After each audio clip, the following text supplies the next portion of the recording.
क्या हिंदुइज्म में कुर्बानी का कॉन्सेप्ट है या नहीं है। हमारे कुछ हिंदू भाई बोलते हैं कि बलि प्रथा नहीं है, कुर्बानी का कॉन्सेप्ट नहीं है, ये एक ट्रेडिशन है, हमारी किताबों में मौजूद नहीं है। तो आगे हम यही देखेंगे कि उनके किताबों में क्या बलि प्रथा का कॉन्सेप्ट है या नहीं है। तो आप चलते हैं भी देखिए कुरान में, तो जैसे मुफ्ती साहब ने जैसे कि स्टार्टिंग में ही तिलावत की थी और बताया कुरान की आयत कि हमारे पास कुर्बानी का कॉन्सेप्ट है। हज हज पर जाते हैं, मोहम्मद सल्लल्लाहु अलैहि वसल्लम की कई हदीस आते हैं, अनगिनत हदीस है जिसमें मोहम्मद सल्लल्लाहु अलैहि वसल्लम रैम्स को काटे, गोट को, शीप को और काउस को, कैमल्स को कुर्बानी दिए है। तो हमारे साइड ये क्लियर कट कॉन्सेप्ट है, कुरान में और हदीस में अवेलेबल है। अभी देखते हैं हम हिंदुइज्म में ये कॉन्सेप्ट मौजूद है या नहीं है। तो हम पढ़ते हैं मनुस्मृति चैप्टर 5 वर्स नंबर 39। तो यहाँ पर लिखा है कि animals has been created by the self-born God himself for the purpose of sacrifice. Sacrifice is conducive to the well-being of all this wood. Hence, killing at the sacrifice is not killing at all. तो यहाँ पर बता रहे हैं Manusmriti chapter number 5 verse number 39 में कि God खुद बनाए हैं एनिमल्स, उनके पर्पस सैक्रिफाइस करने के लिए है।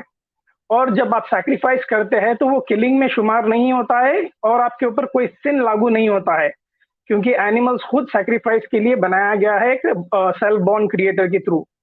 ये लिखा है Manusmriti chapter number 5 verse number 39 में। अगर हम दूसरी स्लाइड पे देखते हैं, मुफ्ती साहब एक स्लाइड चेंज कर दीजिए, जज़ाकल्लाह खैर। यहाँ देखते हैं आप शतपथ ब्रह्मणा।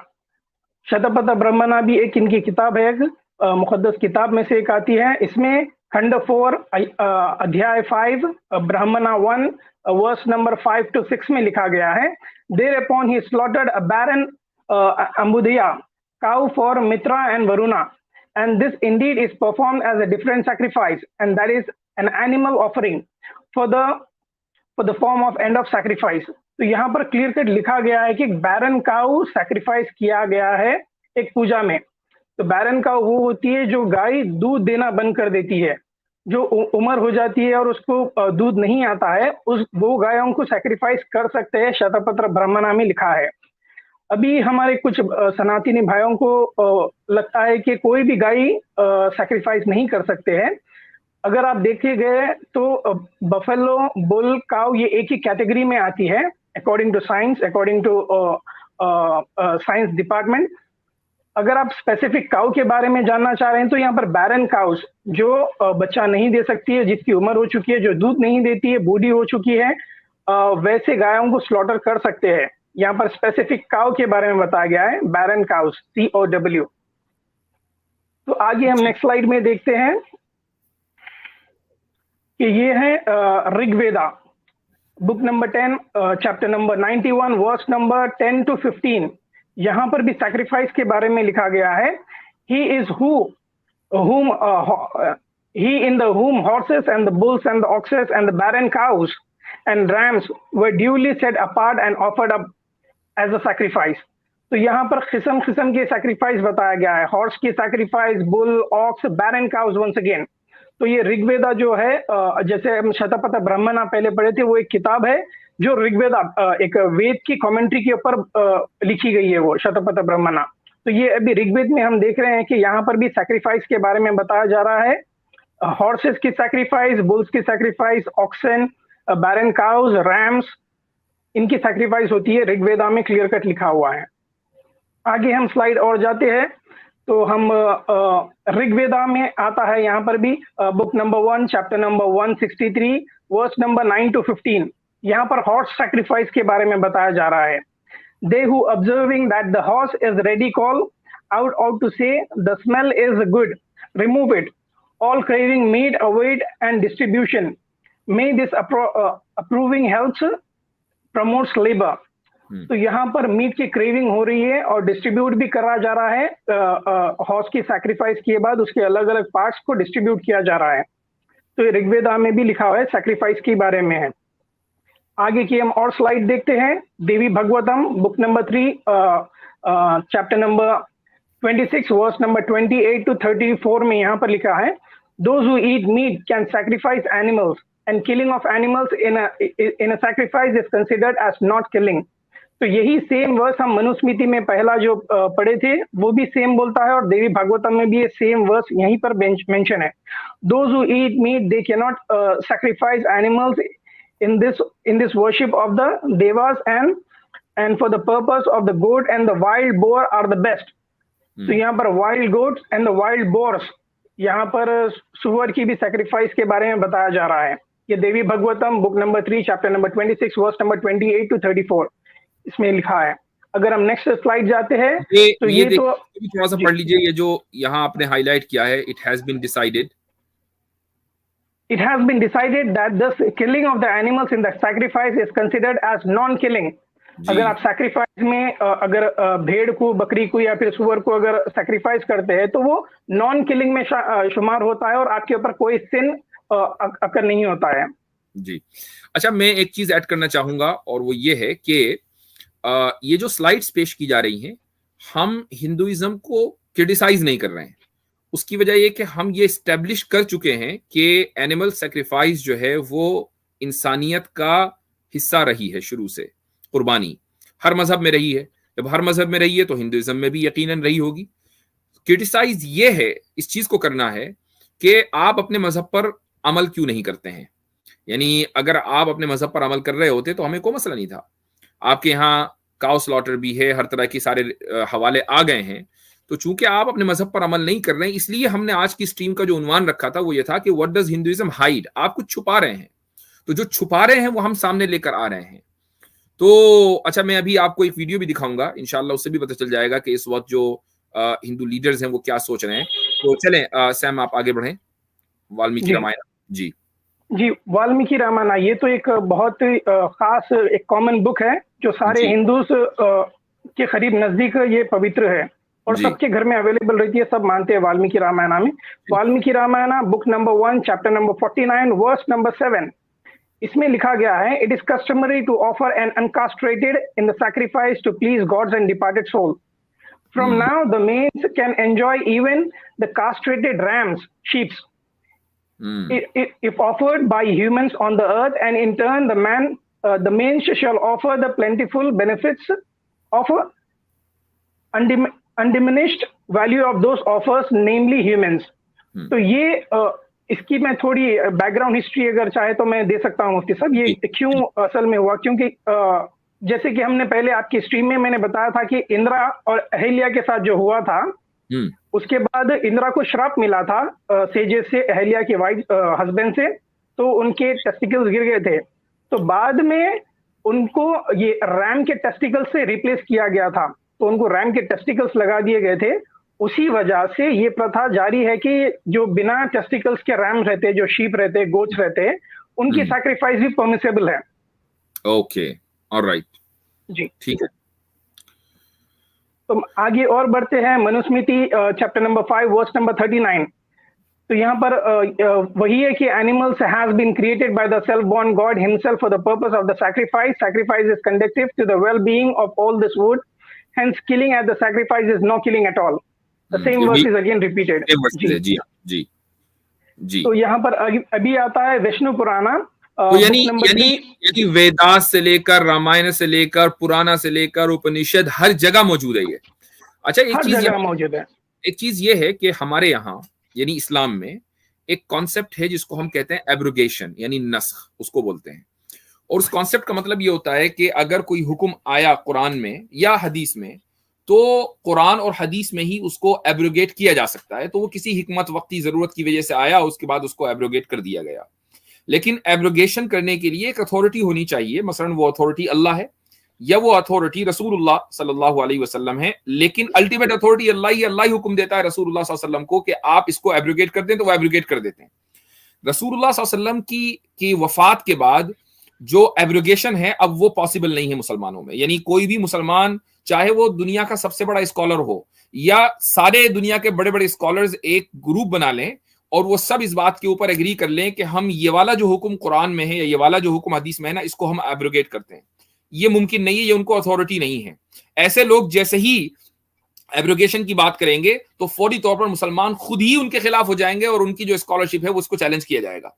लेकिन सवाल ये है कि हिंदुइज्म में आखिर वो कौन सा मैकेनिज्म है छोड़ दीजिए अथॉरिटी की बात, हाँ हो सकता है उनके यहाँ जो आचार्य हैं, जो शंकराचार्य वगैरह हैं, ये लोग अथॉरिटी हो, मैं उस अथॉरिटी की बात नहीं कर रहा हूं, लेकिन मैं उस मैकेनिज्म की बात कर रहा हूं कि वो मैकेनिज्म कहां लिखा है कि जिसकी बुनियाद पर किसी भी शंकराचार्य को यह हक है कि वो जो चाहे कैंसिल कर दे और जो चाहे मनसूख या एब्रोगेट कर दे।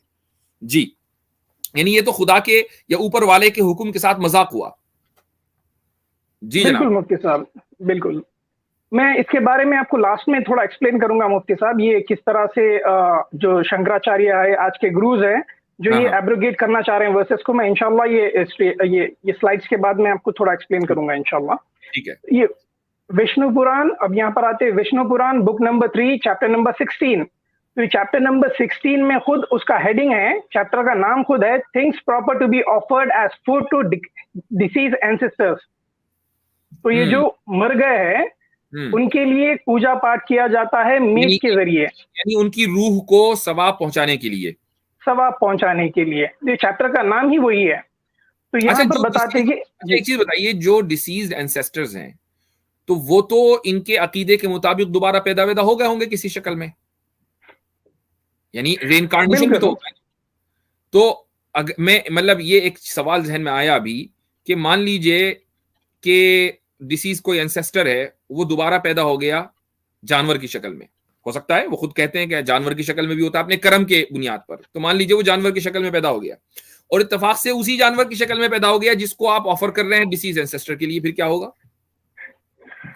अब ये हिंदू ही जवाब दे सके इसका मुफ्ती साहब, बहुत जबरदस्त पॉइंट है। जी। तो ये वर्स में लिखा है कि ancestors are satisfied for the month with offerings of rice and other grains, which clarified butter with fish or the flesh of the hare or birds or the hog, the goat, the antelope, the deer, the gayal or the sheep, or with the milk of the cow and its products. There are few, they are for very few satisfied with the flesh in general and with of the long ears with the white goat in particular, the flesh of the rhinoceros, the Kailashaka, Prohib, the honey are also special sources of satisfaction of those worship the ancestral ceremonies. तो इतने प्रकार के गोश्त उनको चढ़ाए जाते हैं ताकि वो सुकून में रहे या फिर उन्हें खुश रहे या satisfy. The ancestors are satisfied for 1 month offering of rice. 1 महीने तक उनको कुछ अजाब नहीं होता है, वो सुकून में रहते हैं अगर ये सब जानवर के अगर गोश्त चढ़ाए इसमें से कोई भी एक। तो इसका मतलब ये है कि अगर आपको अपने एंसेस्टर से प्यार मोहब्बत है तो हर महीने सैक्रिफाइस करें। बिल्कुल। ठीक है, चलें। या फिर 1 साल में 1 बार। अच्छा, ठीक है जी जी। अभी यहाँ पर आगे आते हैं मनुस्मृति चैप्टर 5 वर्स नंबर 30 जी। यहाँ पर लिखा है कि the eaters incur no sin by eating even daily such animals are eatable since the eater as well as the eaten animals has been created by the creator himself. Okay. तो यहाँ पर खाने वाले को कोई अजाब नहीं है और जिसका गोश्त खा रहे हैं उसको भी कुछ अजाब नहीं है, यानी कि जानवर को भी कोई प्रॉब्लम नहीं है, इंसान को भी कोई प्रॉब्लम नहीं है, क्योंकि ये इतनी वाज़ेह बात है। The eater incurs no sin by eating. आप गोश्त खाकर कोई गुनाह मोल नहीं ले रहे हैं कि कोई किसी तरह का गुनाह, हाँ, चाहे रोजाना खाएं, बिल्कुल रोजाना। Such animals are eatable since the eater as well as the eaten animal has been created by the creator himself. और इसकी कमेंट्री देते हैं मेधातिथि। मेधातिथि सबसे पुरानी कमेंट्री आती है मनुस्मृति, ये मुगल से पुरानी के टाइम पुरानी है। अब हिंदू लोग ये भी नहीं बोल सकते कि भाई मनुस्मृति करप्ट हुई मुगल्स के टाइम पर, मुगल्स ने कुछ छेड़छाड़ की। अगर ये करप्शन होता था तो मेधातिथि की कमेंट्री कैसे अवेलेबल रहती थी, जो कि वही वर्स के ऊपर कमेंट्री हो रही है उसकी। तो इससे ये वाज़ेह है, ये क्लियर है कि कोई चीज करप्ट नहीं हुई है, क्योंकि मेधातिथि कमेंट्री ये वर्स के ऊपर क्लियर अपना बता रही कि eater one who eats eatable which is capable of being eaten, he incurs no sin even by eating daily. तो मेधातिथि कमेंट्री कंप्लीटली बता रही है कि ये कोई प्रॉब्लम नहीं है, तो ये करप्टेड वर्स में भी नहीं आता है। ठीक, आगे बढ़ते हैं मुफ्ती साहब। ये देखिए, ये भी वाल्मीकि रामायण है। वाल्मीकि रामायण तो इतना बताया है कि देखिए अभी आप Valmiki Ramayana book number 1 chapter number 18 verse number 30, इसमें लिखा है व्हेनेवर राघवा, राम को राघवा भी बोलते थे, whenever Rama went hunting into the forest, riding the horse. Lakshmana used to follow him, holding bow and arrow in his hand. तो जब राम जंगल में शिकार के लिए जाते थे तो लक्ष्मण उनको कंपनी देने के लिए वो बो और एरो हाथ में लेकर जाते थे। नहीं हो सकता है कोई ये कहे कि वो गेहूं का शिकार कर रहे हो, ये भी तो हो सकता है ना। अब बो एरो से गेहूं का शिकार क्या होगा? जी आगे आते हैं Valmiki Ramayana book number 2 chapter number 56 verse number 23। यहाँ पर लिखा है कि स्ले एन एंटीलोप। यहाँ पर राम कमांड दे रहे हैं लक्ष्मण को, slay an antelope and bring it here quickly O Lakshmana, the rites as prescribed by the scriptures will have to be carried out, you may recollect that tradition. तो यहाँ पर पाठ पूजा के लिए राम लक्ष्मण को आदेश दे रहे हैं कि जाइए और एक हिरन मार कर लाइए ताकि हम ये कुछ रिचुअल कर सके या फिर कुछ पाठ पूजा या सेरेमनी कर सके। ठीक। जबकि हिरन को मारना जो है वो बहुत से सूबों में इंडिया में लीगल है, और वो बड़ा मशहूर केस हुआ था ना उसका, वो जो मूवी एक्टर है क्या सलमान खान का, तो उसने किसी हिरन का शिकार कर दिया था, राजस्थान का शायद वो केस था, कितने साल चला, पूरे हर जगह वो हेडलाइन में था। तो ये मेरे ख्याल से उसकी बुनियाद रिलीजियस बुनियादों पर शायद वो कानून बनाया, और ये भी है कि वो एक इंडेंजर्ड स्पीशी हो सकता है, ये भी हम कह सकते हैं, शायद ब्लैक था वो, काला हरन, एंटीलोप जी। हाँ। काला। लेकिन हम ये देखते हैं कि जो रिलीजियस स्क्रिप्चर्स हैं उसमें राम जी खुद ही लक्ष्मण जी को कह रहे हैं कि भाई काले हरन को मार कर लाओ। तो यानी उसकी एक रिलीजियस वैल्यू है, यानी वो जो सैक्रिफाइसेस इनके हैं, जो रिचुअल्स हैं, उनमें इस्तेमाल होता है। जी जी बिल्कुल। यहाँ Valmiki Ramayana book number 2 chapter number 56 verse number 22, इसमें लिखा है कि O Lakshmana, those who intend to live for long in this hut should specify the deities presiding over here. Therefore, we shall bring the venison of a black antelope and make necessary offerings. जी हाँ, तो काले हरन की बात, black and काले हिरन की बात हो रही है यहाँ पर डायरेक्ट। जी जी जी, ओके। आगे देखते हैं हम Valmiki Ramayana book number 2 chapter number 56 verse number 26। Then the powerful son of Sumitra, Lakshman, the powerful son of Sumitra, killed a black antelope fit for offering and offered to it with will-kindled fire. Okay, ठीक है, चलिए एक ही बात, यानी उसको अलग अलग अंदाज से कहा जा रहा है ब्लैक एंटीलोप के बारे में।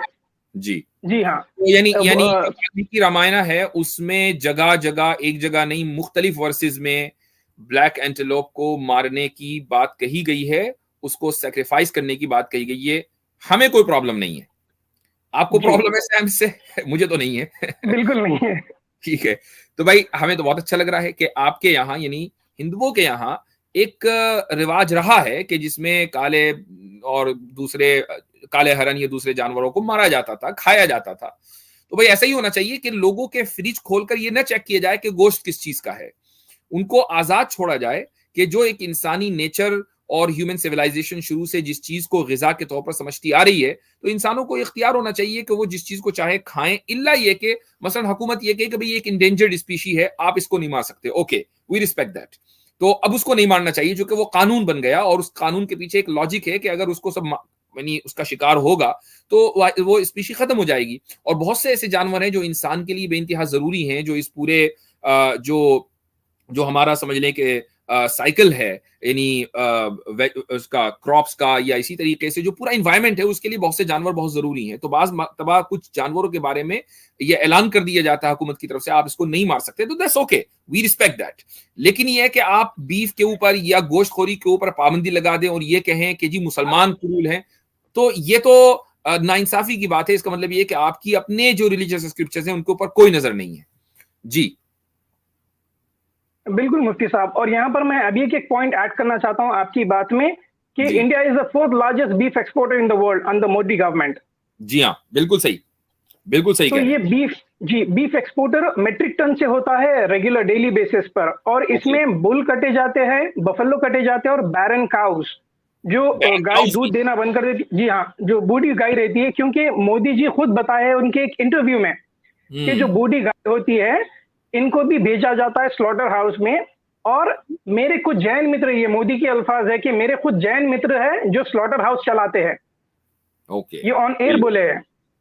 असल में यही वजह है कि इंडिया में मोदी गवर्नमेंट इस वक्त जाहिर है कि फेडरल गवर्नमेंट है, और वो चाहे तो बहुत आसानी के साथ कानून पास कर सकती है कि मसलन जो गाय है वो नेशनल एनिमल है, और जब वो नेशनल एनिमल है तो उसको नहीं काटा जा सकता। पूरे इंडिया के लिए आप कानून पास कर सकते हैं, लेकिन आप पास नहीं करते, चूंकि अगर आप पास करेंगे तो आपके जो मल्टी बिलियनर दोस्त हैं उनको नुकसान हो सकता है। तो ये तो गवर्नमेंट खुद हिंदुइज्म के खिलाफ जा रही है, हिंदुओं के खिलाफ जा रही है, उनके जज्बात के खिलाफ जा रही है। भैया तो ये कहें कि काऊ जो है गाय में मतलब ये कि कोई वो होली एनिमल नहीं है, कोई भी खा ले उसको ठीक है। या तो एक तरफ आपका नैरेटिव ये होना चाहिए, लेकिन ये नैरेटिव है नहीं। आप ये कहते हैं कि मेरे सामने कोई गाय माता को मारेगा तो मैं तो उसकी गर्दन काट दूंगा, एक तरफ आप ये कहते हैं, दूसरी तरफ आपकी जो गवर्नमेंट है वो सबसे ज्यादा एक्सपोर्ट करती है, तो ये तो डबल स्टैंडर्ड है जी। अच्छा, और एक्सपोर्ट किसको करती है? गल्फ में मुसलमानों को करती है, ये भी एक बड़ी चीज है। बिल्कुल बिल्कुल मुफ्ती साहब। आगे हम आते हैं Valmiki Ramayana book number 2 chapter number 56 verse number 28। जी हाँ, ब्लू कलर का।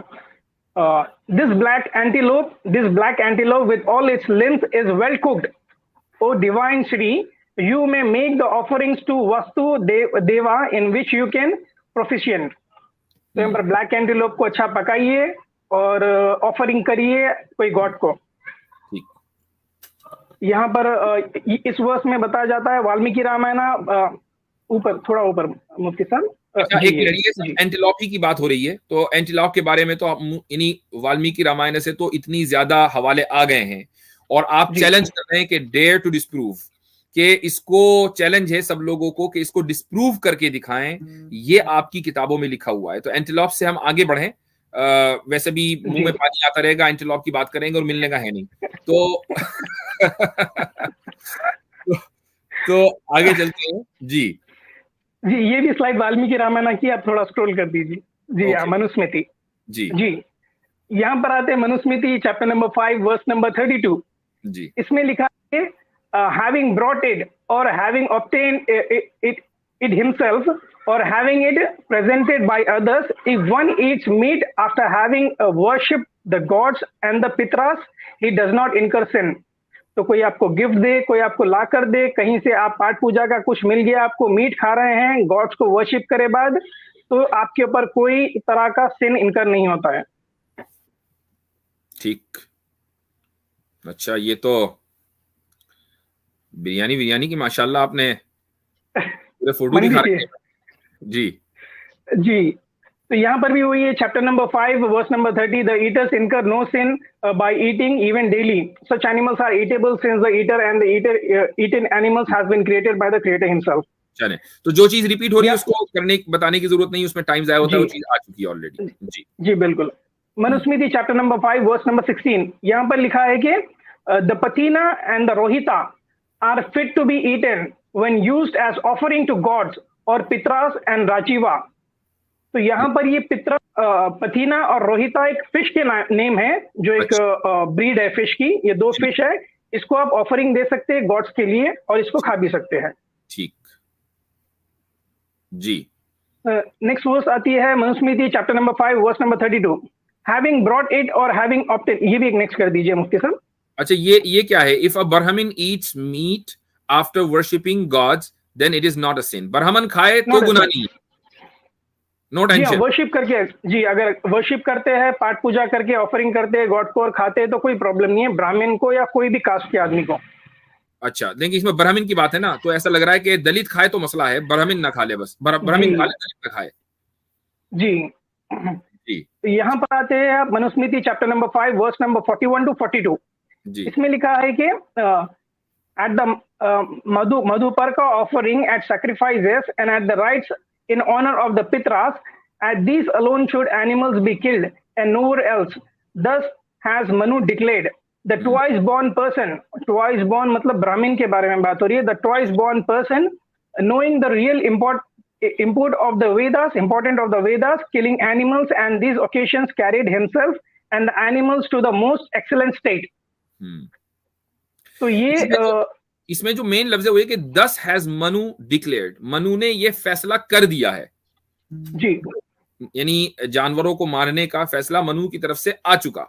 हुक्म है ये? जी, हुक्म है ये। ठीक, जी हाँ, आगे चलें। जी हाँ, आगे चलिए, ये भी एक नेक्स्ट कर दीजिए मुफ्ती साहब। अच्छा जी जी, हाँ, ये Manusmriti chapter number 5 verse number 35। But when invited according to law, if a man does not eat meat, he becomes after death a beast during लो, 21 births. अच्छा, जी, तो alright, when invited according to law, if a man does not eat meat, अगर कोई आदमी meet नहीं खाएगा तो मरने के बाद वो खुद जानवर बन जाएगा।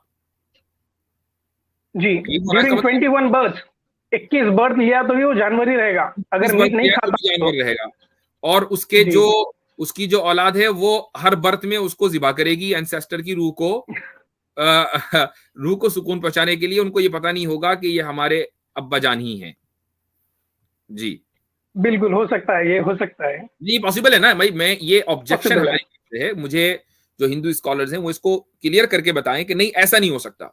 यानी ये तो इनकोहेरेंस हो गई, ये इनकंसिस्टेंसी हो गई कि एक तरफ आप एंसेस्टर्स की रूह को, उनकी सोल को पेसिफाई करने के लिए ज़िबा कर रहे हैं, और दूसरी तरफ आप ये कह रहे हैं कि वो जानवर बन जाएगा। हो सकता है कि आपके एंसेस्टर ने गोश्त न खाया हो और वो जानवर बन गया हो, और जब वो जानवर बन गया हो अब आप उसकी रूह को सुकून पहुंचाने के लिए उसी जानवर को ज़िबा कर रहे हो, तो ये तो सुकून नहीं हुआ ना।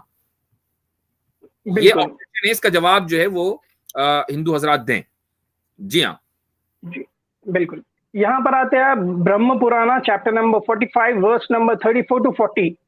इसमें लिखा है कि लेट लर्नड ब्राह्मण्स, ब्राह्मण के बारे में बोली, let learned Brahmins who has mastered the Vedas go about and find out a place worthy of being used for successfully conducting a hot sacrifice. Okay, तो यहाँ पर पढ़े लिखे ब्राह्मण हैं वो, और जो वेदास जानते हैं, उन्हें कोई एक सूटेबल प्लेस ढूंढनी चाहिए जहां पर घोड़े की कुर्बानी अच्छी तरीके से की जा सके। बिल्कुल ठीक, अच्छा जनाब, ये सारे इमेजेस आपने दिए हैं कि किस तरीके से कुर्बानी हो रही है। अच्छा, लोग ये कहते हैं कि नहीं जी, इसको ये हिंदू सैक्रिफाइस एनिमल्स, ये पिछले साल ईद उल अजहा के मौके पर मैंने ये फोटो लगाया था फेसबुक के ऊपर, तो हिंदुओं की तरफ से आया कि ये नेपाल में एक फेस्टिवल था, अब इस पर पाबंदी लग गई, ये तो पुरानी। सवाल ये है कि पाबंदी लगाने वाले आप कौन होते हैं? यानी हमें वो मैकेनिज्म बताइए। पाबंदी लग गई, सो व्हाट? यानी एक सेक्युलर गवर्नमेंट ने अगर पाबंदी लगा दी है तो उसने फिर भी आपके मजहब का वायलेशन किया है।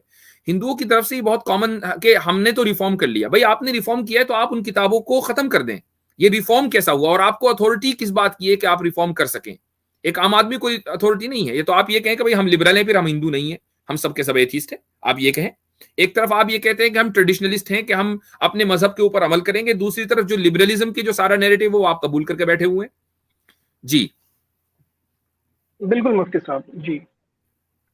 यहाँ पर स्वामी विवेकानंदा जी यहाँ पर स्वामी विवेकानंदा उनकी किताब लिखे एक, उसकी किताब का नाम है कि the complete works of Swami Vivekananda, volume 3 page number 536। इसमें स्वामी विवेकानंदा खुद बोलते हैं कि you will be surprised to know that according to the ancient Hindu rites and rituals a man can not be a good Hindu who does not eat beef. जी, A man cannot be a good Hindu who does not eat beef। कि वो शख्स अच्छा हिंदू नहीं हो सकता जो beef न खाए। ये है एंशिएंट स्क्रिप्चर्स में। और स्वामी विवेकानंदा कोई मामूली शख्सियत नहीं है। ये वही शख्सियत हैं। एक तो एक आप फोटो देख सकते हैं कि प्राइम मिनिस्टर मोदी जो है वो इनके सामने झुक रहे हैं और इनको वैल्यू दे रहे हैं। और बहरहाल विवेकानंद जो है वो इंडियन सिविलाइजेशन का एक बहुत बड़ा नाम है और बड़ा काबिल एहतराम नाम है हिंदुओं के यहाँ। आज से कोई तकरीबन 100 साल पहले 1914 में शिकागो में एक वर्ल्ड रिलीजन कॉन्फ्रेंस हुई थी, जिसमें विवेकानंद ने हिंदुइज्म को पेश किया था और कहा था कि बाकायदा उनका एक लेक्चर है, बड़ा जबरदस्त वो स्पीच उन्होंने दी थी। उसको आरएसएस ने शिकागो में सेलिब्रेट किया है, उसकी जो 100 एनिवर्सरी, यानी उस स्पीच की 100 एनिवर्सरी को बाकायदा शिकागो में सेलिब्रेट किया गया है। और ये जो आरएसएस चीफ है मोहन भागवत, इन्होंने उस सेरेमनी के अंदर शिरकत की थी। तो ये इतनी ज्यादा वैल्यू है इनके काम की। जी हाँ, बिल्कुल मुफ्ती साहब, आपने जो बताया 100% वही है। और जो स्पीच दिए थे वो स्पीच के वर्ड्स यही है, the complete the works of Swami Vivekananda. उन्होंने बुक लिखी है और उसमें जो स्पीचेस दिए थे उसके कुछ फ्रेजेस इसमें भी ऐड है, और ये वन ऑफ द फ्रेजेस है जो वही स्पीच का शिकागो की। जी